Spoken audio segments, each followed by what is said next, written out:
Hi, this is Kathleen Sproul with One Moment Center, and I am so glad you're here. One Moment Center is all about using mindfulness to transform and heal our lives so that we can be our happiest selves. Enjoy. Well, hey friends, welcome back. It's another Q&A day. Today's question is about how to use mindfulness with time management. And the question goes even deeper, asking about how to use mindfulness to avoid the tendency and the urge to overbook herself just to not have to think about things. And that is an excellent question that I think we all have and could use some understanding and guidance with. So just a reminder that mindfulness is a practice of calming the body and the mind. And if we aren't practicing this mindfulness, our intention to be present will get swept up into the moment of overwhelm and reactivity. Or it might get swept into the undertow of our autopilot life, our to-do list. You know, these thoughts about, well, I could be getting things done right now, or I could be getting even more done. And we think we have this superpower, or just these thoughts of like, time management, I've got this covered. And then we realize that we're tired and irritable and not doing well, or we might be getting sick, or we're just stressed all the time. So clearly this isn't in line with our well-being, and we need to find another way.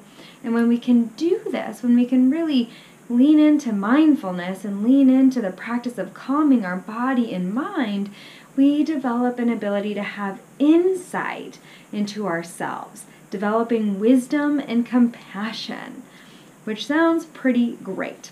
And I will just say that for myself, I've had quite the history of being overly busy. From the time that I was teeny tiny, and it developed out of just wanting to be a part of all the things that I loved doing, I was just busy all the time, always taking on the next opportunity or the activity that came my way without really just thinking about it. I would just do it.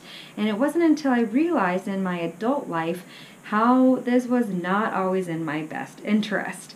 And it turns out when I would get still, or I would start to feel stressed out or anxious or worried or uncomfortable about anything, I would want to do things.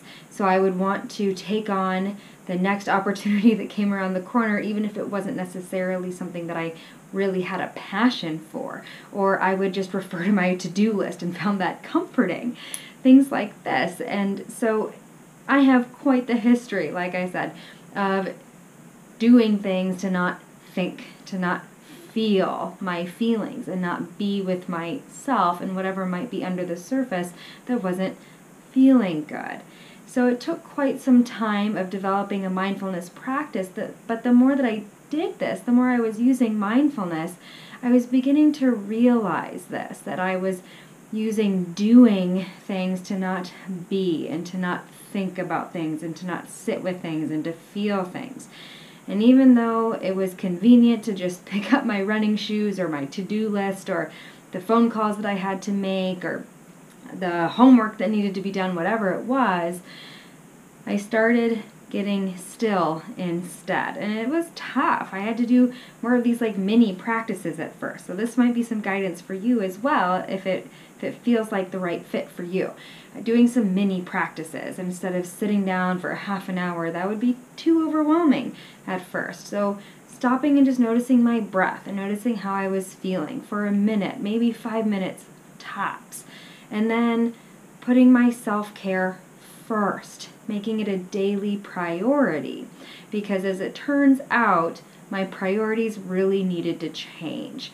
And it was time for me to come first, which felt really uncomfortable, I think, because we have some messages in our culture, in our society, or maybe even from your own peer group or career field or family, that taking time for ourselves to rest and relax and restore might mean something negative about you, or something that isn't quite so appealing to the outside world. However, without this, we run ourselves ragged, and then we're stressed and we're no good for anyone, including ourselves. So priority number one had to be me. And that was a tough one to deal with. It's getting more and more comfortable as we go, but every now and then it still feels weird to put myself first. So that's just where I'm at in my journey. I'm noticing those beliefs and messages when they come up about taking care of myself and whether or not I deserve it, and sitting with it and understanding that underneath that there is a desire to take care of myself and to love myself and respect myself and give myself the time that I need for rest and restoration. So I hope that the idea of taking some mini breaks or some mini practices when you already are overly busy, because you're probably not going to just automatically abandon everything. You might have to start planning for having less in your life, or finding some ways to let go of some obligations or let go of what's keeping you so overly busy, making plans for that. And in the meantime, taking those mini practices so that you can still stay in touch with yourself and your insight and your wisdom and the compassion that you do have for yourself. And then putting your self-care first, making sure you're still getting in time for whatever it is that nurtures your relationship with yourself, instead of continuing this pattern of neglecting yourself. Thank you so much for that question. It was a great question that I think we all need some guidance with, including myself, and every now and then I have to be reminding myself, because I have that tendency as well to just overbook myself so I don't have to think about anything. So thank you so much for hanging out and listening to that Q&A. I hope you have a fantastic day, and we will see you next time. Take care.